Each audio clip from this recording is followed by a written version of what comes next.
Hello ပဲမင်္ဂလာပါဗျာလူသားတို့အားဒုက္ခပေးနေသောတိကကပ္ပကောင်များဦးလန်းကျောင်းဆိုင်ရာအမိပကုမကြီးအတွင်းကျူးကျော်ဝင်ရောက်ပြီးပလင်းပုံတရံအနာများကိုဖြစ်ပေါ်စေကာရင်းထန်သောဒုဝံကယောဂါကိုဖြစ်စေပါれနှစ်ဖျားပို့အန္တရာယ်အရှိဆုံးနှစ်ဖျားယောဂါပို့ဖြစ်ပါれ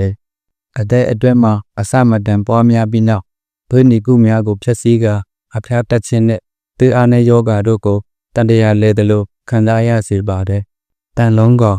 အရှိ35စင်တီမီတာအထိရှိနိုင်တဲ့တန်လုံးကောင်ကြီးများဖြစ်ပြီးဥသိမ်အတွင်းနေထိုင်ကြပါတယ်။ဒူးတစ်ဖြင့်ကလေးတငယ်များတွင်ဥပိတ်ဆို့ခြင်းကိုဖြစ်စေနိုင်ပါတယ်။ဝတ်တန်ပြားကောင်ဦးလန်းကျောင်းအတွင်း9မီတာအထိရှည်လျားနိုင်ပါတယ်။လက်ခေါင်းရဲ့သားလောင်းတွေဟာအုံနောက်အတွင်းထိကျူးကျော်ဝင်ရောက်ပြီးအလုံးအကျိတ်များဖြစ်ပေါ်စေကာအာယုံကြောဆိုင်ရာပြဿနာများကိုဖြစ်ပေါ်စေကြတဲ့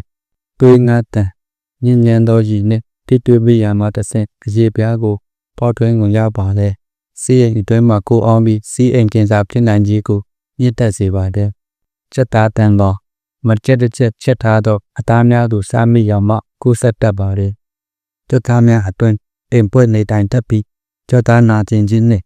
ဝေဒနာများကိုဖြစ်စေတယ်ကြည်ယာဒီယာ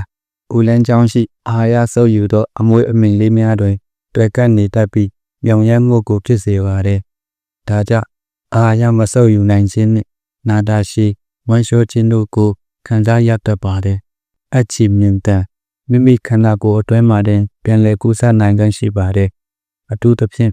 ကိုယ်ကဟကျဆင်းနေသူများတွင်တစ်ခုလုံးသို့ပြန့်နှံ့သွားပြီးတသက်ပေစိုးလီအထိဖြစ်စေနိုင်ပါတယ်။မျက်လုံးတန်ကောင်အရေးပြားကောက်တ िश ူများအတွင်းလက်လက်သွားလာတတ်ပြီးမျက်လုံးအတွဲဖြတ်တန်းသောဒီကိုပင်မြင်တွေ့နိုင်ပါတယ်။ဒါကြောင့်နေရာကွက်ကြားရောင်ရမ်းမှုများကိုဖြစ်ပေါ်တတ်ပါတယ်။ Toxoplasma ခုနကပါဝင်တ िश ူအမျိုးမျိုးမှာအိမ်ပွဲနေထိုင်နိုင်ပါတယ်။အထူးသဖြင့်ကိုယ်ဝင်ဆောင်မိခင်မှတဆင့်တတေတာထံကူးစက်နိုင်ပြီးတတေတာရဲ့အုံနောက်ကိုပြင်းထန်စွာပျက်စီးစေနိုင်ပါလေ